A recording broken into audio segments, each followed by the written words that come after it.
وتعالى في كتابه الكريم أعوذ بالله من الشيطان الرجيم بسم الله الرحمن الرحيم والعصر إن الإنسان لفي خسر إلا الذين آمنوا وعملوا الصالحات وتواصوا بالحق وتواصوا بالصبر صدق الله العلي العظيم يا عباد الله أوصيكم ونفسي بتقوى الله. Əziz və dəyərli möminlər, əvvəla özümə və sonra sizə ilahi təqvaya riayət etməyi tövsiyə edirəm. Peyğəmbər və ali Peyğəmbərə salavat zikr eləyək.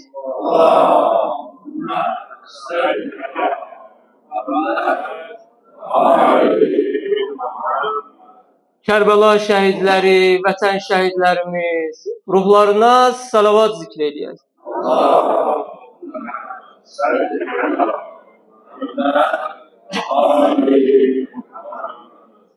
Cümə namazına yığışmışıq, biri digərinin ənvatı haqqında salavat zikr eləyək.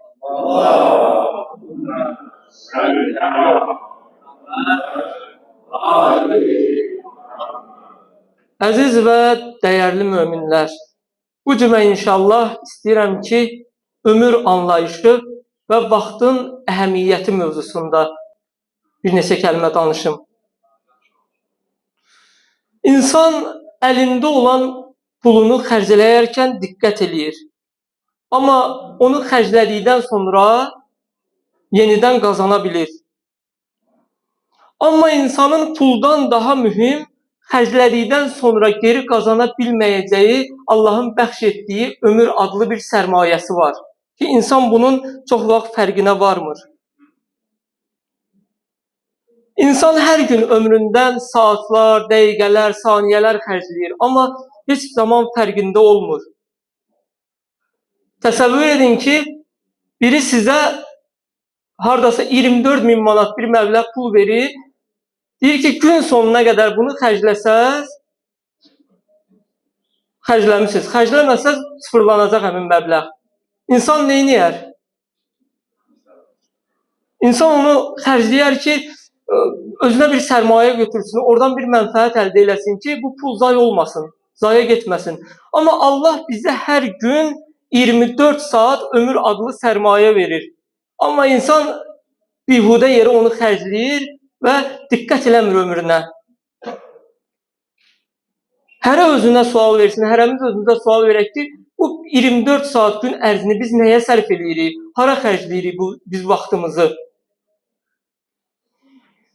Bilirsiniz, insan bu ömür adlı neymətin qədrini necə bilə bilər? O ki, səhər yuxudan oyandın, eşitdin ki, qonumda, qonşuda, yaxın dostdan biri rəhmətə getdi, onda insan başa düşür ki, deyir ki, İlahi, sənə çox şükür olsun ki, mənə bugün də ömür bəxş elədin. Mən də ola bilərdi ki, bu səhərə çıxmayım. Amma sən mənə bu ömrü bəxş elədin. İlahi, sənə min şükür deyir insan. Amma bu dildə şükür eləmək kifayət eləyir. Yox, gərək insan əməldə də şükür eləsin. İnsan ömrünü əməldə şükür necə eləsin? Bu gününü, 24 saatını düzgün yolda, xeyirli şəkildə, düzgün şəkildə bölüb istifadə eləsin ki, bunun bu 24 saatın şükürünü əməllə əda eləyə bilsin. Əsr surəsində Allah necə buyurur? وَالْعَصْرِ And olsun əsrə. Allah zamana and içir. Ardıca nə buyurur? Bu mühüm andın səbəbi nədir ki, Allah zamana and içir? İnnəl insənə ləfî xusr. İnsanlar ziyandadırlar, insan ziyan içindədir. Niyə? Çünki insana verilən ömür adlı sərmayə an-ba-an insanın əlindən gedir. İnsan istəsə də, istəməsə də hər gün ömründən bir səhifə gedir. Hər an insan ömründən bir saat, bir dəqiqə, bir saniyə içirir. Buna görə insan ziyan içindədir. Bəs insan kimlər istisnadır bu ziyandan? Bu ziyanı necə xeyrə çevirək? Surənin ardınca növbəti ayədə buyurulur ki, İllellezine amenu ve amilus salihati ve tevasav bil haqqi ve tevasav bis sabr. Yalnız və yalnız iman gətirib, yaxşı işlər görən və bir-birinə haqqı və səbirli olmağı tövsiyə edənlər istisnadır. Yəni xülasə şəklində desək, bu ömür adlı sərmayəni düzgün şəkildə istifadə edənlər, ondan səmərəli şəkildə istifadə edənlər bu ziyandan istisnadır. Çünki onlar bu ziyanı xeyrə çevirənlərdir. Allah insana bu dəyərli ömür adlı sərmayəni ki verir, insan istəsə onu boş-boş şeylərə də sərf eləyər. Məsələn, gününü çayxanada keçirər, yatmaqla keçirər, bütün günü telefonda mənasız şeylərə baxmaqla sərf eləyər və digər mənasız, boş, bihudə şeylərlə də ömrünü sərf eləyə bilər. Amma istəsə bunu özü üçün həm maddi və həm də mənəvi xeyrə çevirə bilər bu vaxtı. İnsanın öz əlindədir. Allah ixtiyarı insana verib. İnsan əgər istəyirsə ki, həm maddi cəhətdən, həm də mənəvi cəhətdən inkişaf eləsin, gərək bu vaxtın hər bir dəqiqəsini özünə qənimət bilsin. Qəsəs surəsi 77-ci ayədə buyurulur ki, وَلَا تَنْسَ نَسِيبَكَ مِنَ الدُّنْيَا. Dünyadakı nəsibini də unutma. Nədir insanın dünyada olan nəsibi? İmam Əli əleyhissalam bu ayəni izah edərək buyurur ki, insanın nəsibi, yəni sağlamlığı, yəni qüvvəti, boş vaxtı, cavanlığı, fəaliyyəti, hamısı bunlar insanın nəsibinə aiddir. Bunlardan düzgün şəkildə istifadə edib axirət qazanın. Allah Teala insana dünya və axirət saadətini əldə etmək üçün böyük sərmayə bəxş eləyib. Sağlamlıq, ömür, vaxt, cavanlıq.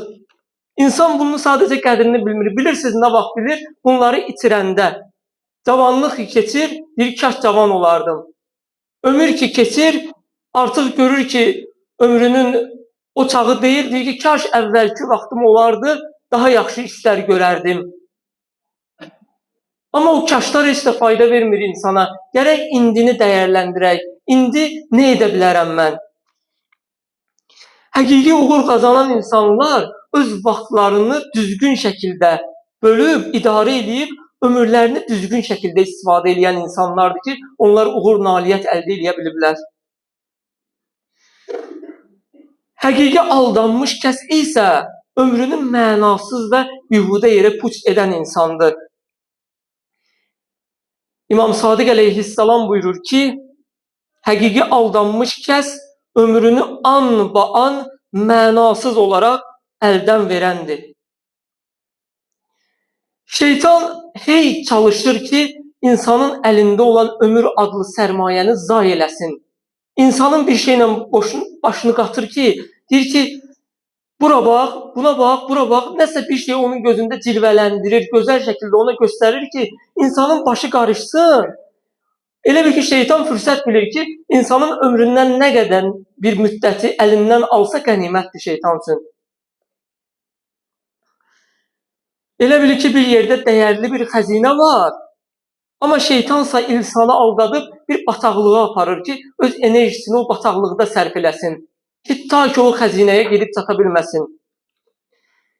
Və ya bazarda olur, bazara çatanda bir satıcı öz saxta malını sıramaq üçün başlayır onu bəzəməyə. Ki, bu alıcının əlində olan o sərmayəni, pul sərmayəsini onun əlindən alsın, ona saxta mal versin. Amma bir neçə addım gedəndən sonra bəlkə də ondan daha dəyərli və ucuz qiymətə bir şey əldə eləyəcək. Şeytan da insanı belə aldadır. İnsana saxta şeylər təqdim eləyir ki, insan saxta şeylərə aldanıb vaxtını sərf eləsin, nəinki gedib dəyərli şeylərə vaxtını sərf eləyib dünya və axirət mənfəəti əldə eləmiş olsun. Elə adam var, baxırsan, deyirsən ona ki, neynirsən? Deyir ki, vaxt öldürürəm. Ey insan, ey əzizim, sən vaxt öldürmürsən, vaxt səni öldürür. Sən sadəcə bunu başa düşmürsən. Sən sadəcə vaxtını israf etmiş olursan. Niyə bir insan bir yeməyi, ərzağı atanda ona deyirik ki, bu israf eləyir, israfçıdır, zay elədi Allahın neymətini. Amma bir insan ömrünü zay eləyəndə, vaxtını bihuda verəndə biz ona demirik ki, Allahın neymətini zay elədi, bu israfçıdır. Niyə? Məyər ömür belə ucuzdur? Məyər insanın ömrü, vaxtı neymət deyil? Əslində ən böyük neymət elə budur. Qiyamətdə insanlar kaş daha çox pulum olardı deməyəcək, o peşman olub kaş daha çox pulum olardı deməyəcək. Deyəcək ki, kaş daha çox ömrüm olardı, dünyaya qayıdardım, bu ömrümü daha yaxşı şeylərə sərf eləyərdim. Amma gec olacaq. Pis əməl sahibi də qiyamətdə peşman olacaq ki, niyə mən pis əməl sahibi oldum, ömrümü pis şeylərə sərf elədim. Yaxşı əməl sahibi də peşman olacaq ki, niyə görə ömrümün az hissəsini yaxşı əmələ sərf elədim, daha çoxunu niyə mən bütün ömrümü sərf eləmədim. Ona görə qiyamətə peşmançılıq günü deyirlər. Hər kəs o gün peşman olacaq. Peyğəmbər buyurur ki, hər kim ömründən bir saatını belə xəlq olunduğu şeydən qeyri şey üçün istifadə etsə, ömrünü zay etsə, qiyamət günü çoxlu həsrət çəkəcək. Qiyamət günü ki, deyirlər, həsrət günüdür. İnsanın həsrəti bilirsiniz nə olacaq? Ömrünü nə qədər zay eləyibsə, bir o qədər həsrəti çox olacaq. Deyəcək ki, insan ümumiyyətlə, istər axirət gün olsun, istər dünyada olsun, dünyada da bunun nümunəsini görürük. Ki, insan ömrünü zay eləyəndə sonra peşman olur. Deyir ki, kaş əvvəlki vaxtım olardı, ağlım başımda olardı.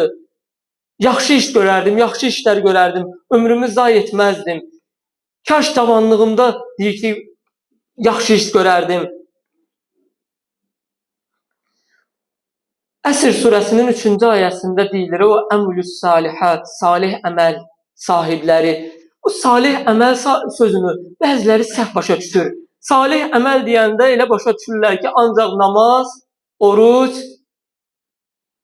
zəkat, məclis, ancaq bunu ilə məhdudlaşdırırlar salih əməli. Bizim ümumiyyətlə baxış tərzimiz salih əmələ düzgün deyil. Salih əməl, insan əgər həqiqi halal yolla ruzu qazanırsa, bu da salih əməlin içindədir. İnsan əgər ailəsinə vaxt keçirirsə, bu da salih əməlin içindədir. İnsan valideyninin qulluğunda dayanırsa, bu da salih əməlin içindədir. İnsan əgər halal yolla istirahət edirsə, bu da salih əməlin içindədir. Çünki niyə? Halal yolla istirahət eləməkdə məqsədi o olsun ki, mən istirahət eləyim, enerji toplayım və daha çox ailəmə, cəmiyyətə xidmət göstərim. Bu niyyətlə əgər insan istirahət eləsə, bu istirahət də özü salih əməlin içindədir. İnsan gərək sadəcə vaxtını düzgün şəkildə bölsün. Aylıq insan maaş alır, maaşını nə edir? Başlayır bir neçə hissəyə bölməyə. Bir hissəsi ərzaqa, bir hissəsi kommunal xərclərə, bir hissəsi paltara və s. Başlayır öz pulunu bölməyə. Amma İnsan gərək vaxtını da bu cür bölsün. Bir hissəsi işə, bir hissəsi ailəmə, bir hissəsi dostlarıma, bir hissəsi istirahətə, bir hissəsi Allah 5 vaxt vacib namaz buyurub da, bir hissəsi 5 vaxt vacib namaza, bir hissəsi məsciddə möminlərə, möminlərlə ünsiyyətə, bir hissəsi cümə gününə.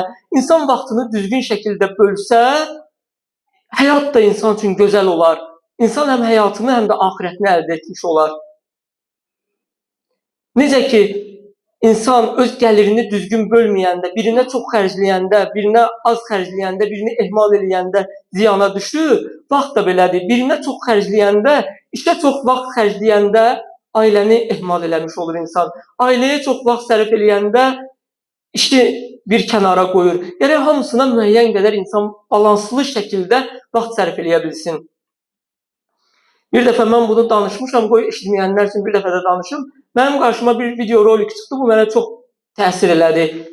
Deməli, bir ata bütün günü işdə olur, evə gəlir. Gəlir evə yorğun, balaca evladı yaxınlaşır ona ki, ata, sən günün nə qədər pula işləyirsən? Dedi ki, 20 manata. Dedi ki, uşaq qayıtıb deyir ki, ata, mənə 20 manat verə bilərsən? Atası yorğun olduğu üçün əsəbləşir və uşağın qəlbini qırır. Deyir ki, mən yorğun arğın işdən gəlmişəm, sən gör məndən nə istəyirsən? Uşaq qəlbi qırıq şəkildə çəkilir öz otağına. Bir müddətdən sonra ki, atanın əsəbləri sakitləşir, deyir ki, görürsən bu uşaq niyə istəyirdi məndən bu 20 manatı?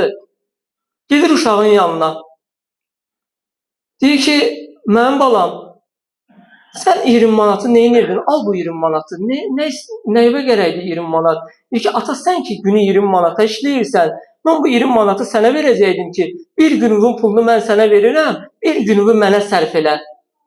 Bəzən insan işə o qədər başı qarışır ki, ailəni ihmal eləmiş olur. Bəzən dostları ihmal eləmiş olur. Gərək hər kəsə layiqincə vaxt ayırmağı bacarasan.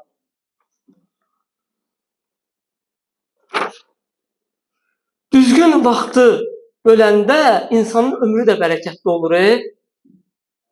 Baxırsan ki, elə insan var ki, qısa müddət ömür sürüb, amma ömrü bərəkətlidir. Cəmiyyətə fayda verib, ailəsinə fayda verib, hətta bütün bəşəriyyətə fayda verib, amma qısa ömür sürüb. Məsələn, misal göstərsək, İmam Cavad əleyhissalam 25 illik ömür müddətində bütün cəmiyyətə, bəşəriyyətə xeyir verib. İndi deyirsiniz ki, o məsumdur, amma qeyri-məsumların içində də var ki, baxırsan, qısa müddət, ömür müddətində bütün cəmiyyətə böyük fayda verib bu şəxs. Qısa müddət ərzində ömrünün bərəkəti var. Amma elə adam var ki, baxırsan ki, 70-80 yaşı var, amma soruşsan ondan ki, bu ömrü nəyə sərf eləmirsən, bilmir. Əldə elədiyi şey ancaq baxsan, soruşsan ki, ondan ki, nə öyrənmirsən, sadə şeylər deyərik. Məsələn, deyər ki, çayxanada falan şey öyrəndim, falan kəsin söhbətini öyrəndim. Bəlkə də bəzən heç cavab verə bilməz ki, ömrümü nəyə sərf elədin. Necə ki, maddiyyatın sayı yox, bərəkəti önəmlidir. Ömür də elədir. Ömrün miqdarı yox, onun bərəkəti önəmlidir. Allah Taala bizlərə bərəkətli ömür nəsib eləsin. Allahumma salli ala Muhammedin və